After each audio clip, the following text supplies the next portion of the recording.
A warning from health officials has Louisiana residents thinking twice before turning on their tap. A brain-eating amoeba has been found in the water supply in St. Bernard Parish, near New Orleans. State health officials say it may have been contaminated by a leak, but they're still working to determine the cause. They've asked the parish to conduct a 60-day chlorine burn to kill the amoeba. The parish says it will comply out of, quote, an abundance of caution. They say the water is safe to drink, just not if it gets into your nose when washing, bathing, or swimming. That's how it gets to the brain. The amoeba is the same one that killed a Minnesota boy and a California woman earlier this summer. I'm meteorologist Alex Wilson, the Weather Channel.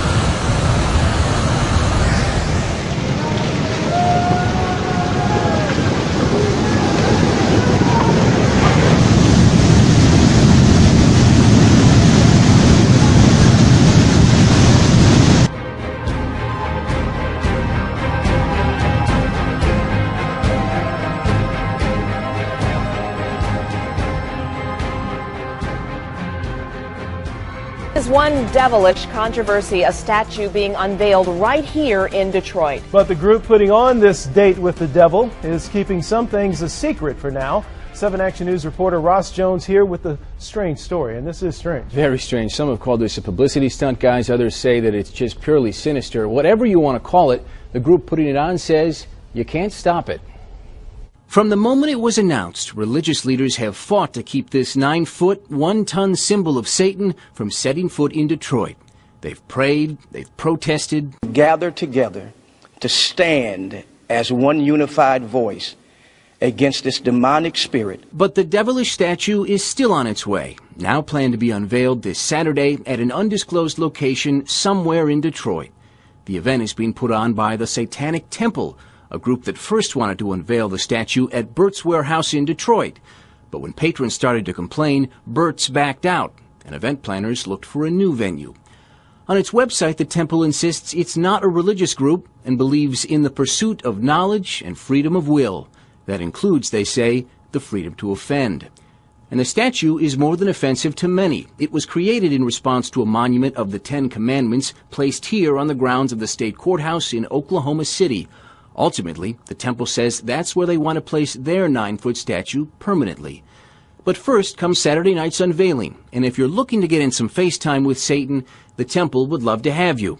The party promises dancing and music starting at 8 p.m. Tickets start at $25.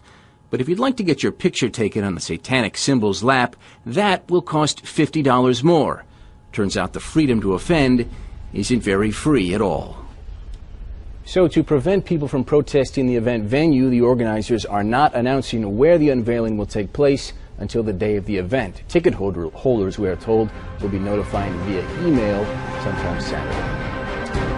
Wow, Ross. Wow's a good word. We'll leave it at that. Thank you.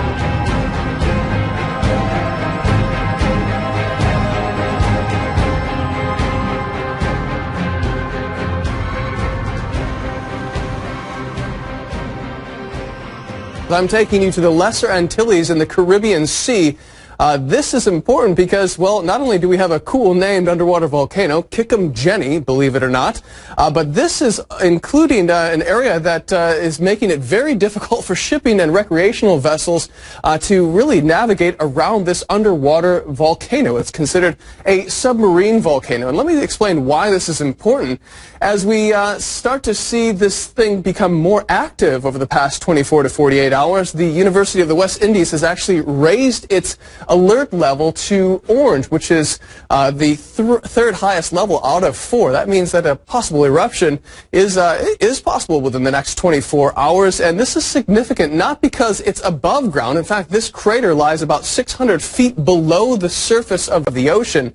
It's just that when the actual volcano erupts, if it does so, it will emit an intense amount of gas into the ocean, actually changing the density of the water. And that leaves a very dangerous situation for any vessels passing over that area because they can lose buoyancy and actually sink. So, Andrew, this actually occurred back in the 1940s. Grenada's actual worst maritime disaster occurred with 60 fatalities. Well, hopefully we won't see that again this time.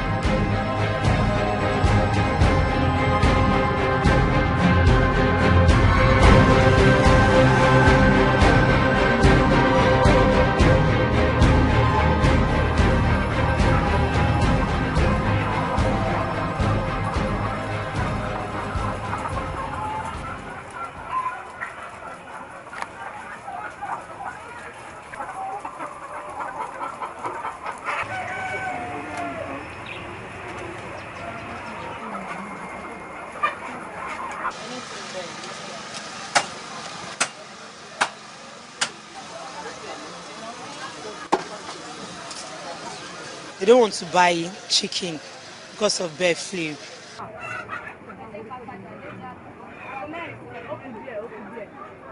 Many people go out there to get eggs from different parts of the world without checking the kind of disease they have in such countries, and them bringing in these eggs already have this flu in it because it's airborne disease.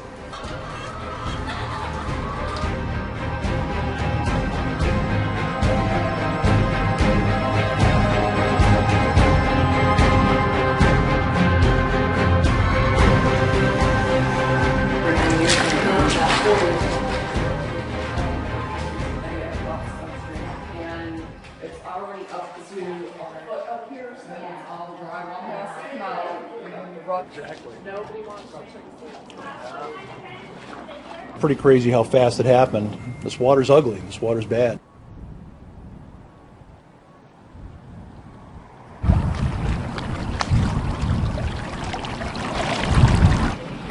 You know, we're all frustrated. I mean, we have probably about 20 residents in this area that can't leave their houses, you know. And tonight we're supposed to get more rain, tomorrow more rain, and nothing's being done.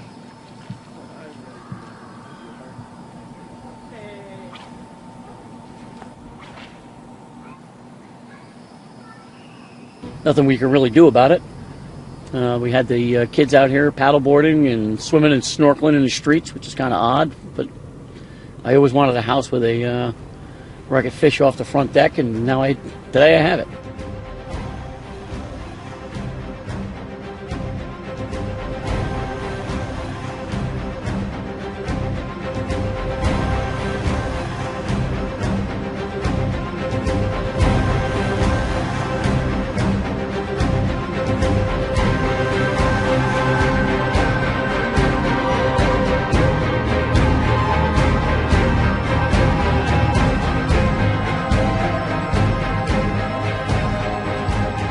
Neighbors tell us this very large tree fell at about 6 this evening onto Pauline Street here. Crews arrived about an hour ago to start cleaning up.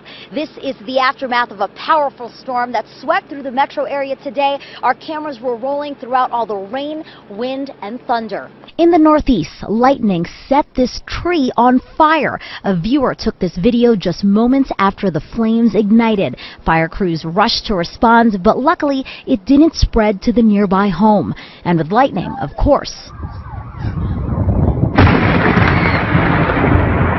comes thunder. Did you hear that shriek? That's how loud it was all over town. And here's some more images of today's intense lightning. Check out this one from the Northeast Heights of a bright bolt coming straight down. All of these powerful images were posted to our U-Local page. This one's from the Northwest. A bright lightning bolt against a very dark sky with a rainbow trying to shine through. But it wasn't just lightning causing problems. Heavy rain made driving very dangerous, especially on the west side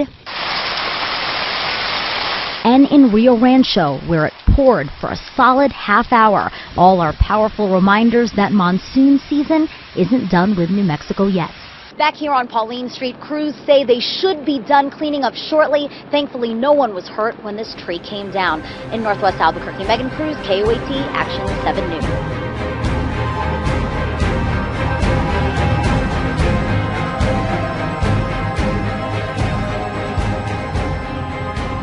the Turkish military has carried out a second air raid on Islamic State militants in neighboring Syria. The action was retaliation for a series of recent attacks. On Monday, a man linked to the Islamic State group carried out a suicide bombing in Turkey, killing 32 people.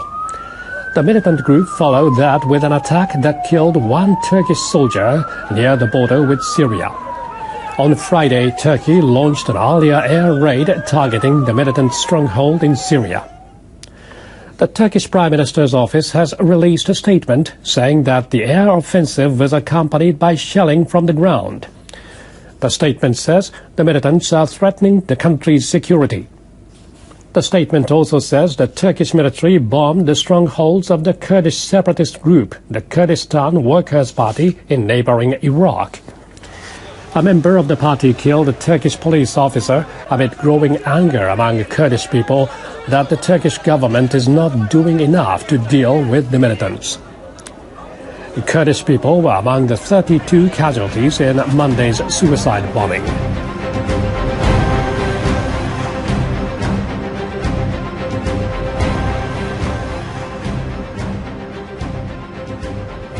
This morning, more than a dozen earthquakes have rattled Alaska's Aleutian Islands. At last check, there have been 18 just since 5:30 yesterday. Most have been between the mid-3 and mid-5 magnitude range. But one just before 10 o'clock our time last night was a 6.9. They are all centered in the same area about 2,200 miles west of Seattle.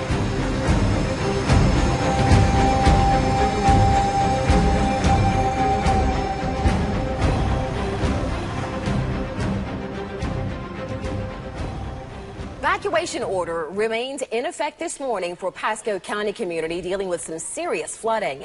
ABC Action News reporter Adam Weiner is live right now in Newport Richey, where a lot of people ignored those evacuation orders over the weekend. Adam, what's the flooding situation there right now?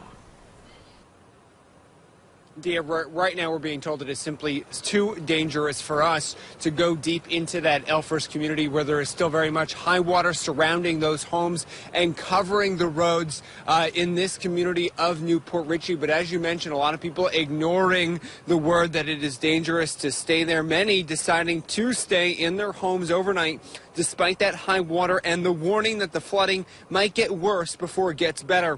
We're told that the local river was expected to peak at around 2 this morning, so the Red Cross built shelters to hold well over 300 people created in their local Presbyterian church here on Ridge Road, but very few people were told ended up taking that offer up, many choosing to try to ride out the flooding from their homes despite those dangerous conditions. Now, county officials also telling us that they fear the water levels may not drop very rapidly this morning, especially if there is more rain today. Now, county officials expected to join together here, including emergency management this morning.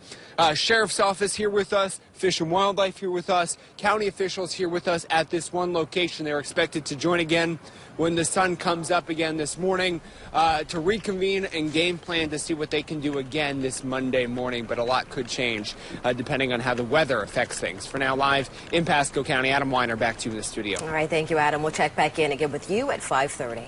And right now, the evacuation area in Elfers starts at State Road 54 and Celtic Drive, runs south down Elfers Parkway along the flooded Anclote River to the east of Celtic Drive. The evacuation area runs along Creek Drive, taking in River Run Road and Rita Lane. Emergency planners telling us one shelter is open north of Elfers in Port Richey at the First Presbyterian Church on River Ridge Road.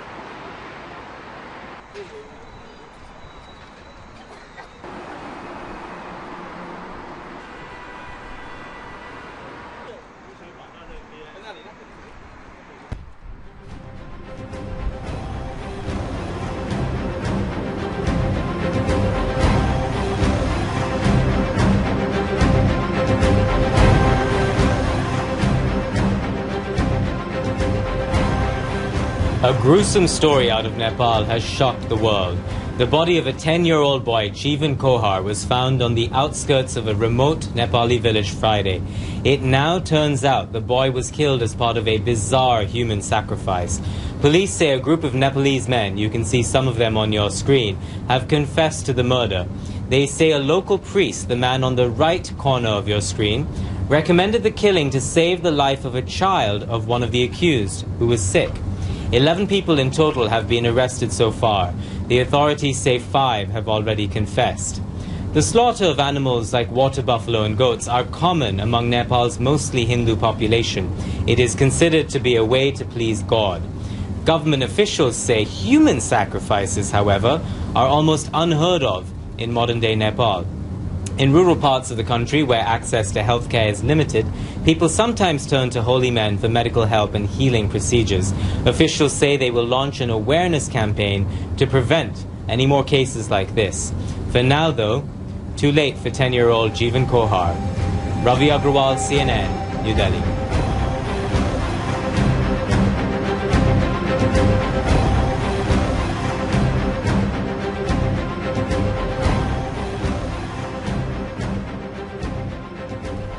The British government has been questioned over a secret plan to deploy heavily armed troops on the streets in the event of a terror attack. A prominent lawmaker, Baroness Jenny Jones, has described the move as provocative, saying it could potentially endanger the public. The plan, drawn up by police chiefs and discussed by top government officials, was leaked to the media on Friday. Jones, who sits on London's Police and Crime Committee, called the revelation shocking and demanded a parliamentary debate on the issue. The plan, codenamed Operation Temperer, would see more than 5,000 armed personnel in inner cities in case of terror attacks. Last month, more than 1,000 police officers and soldiers staged a mass exercise to test their ability to respond to a gun attack on London.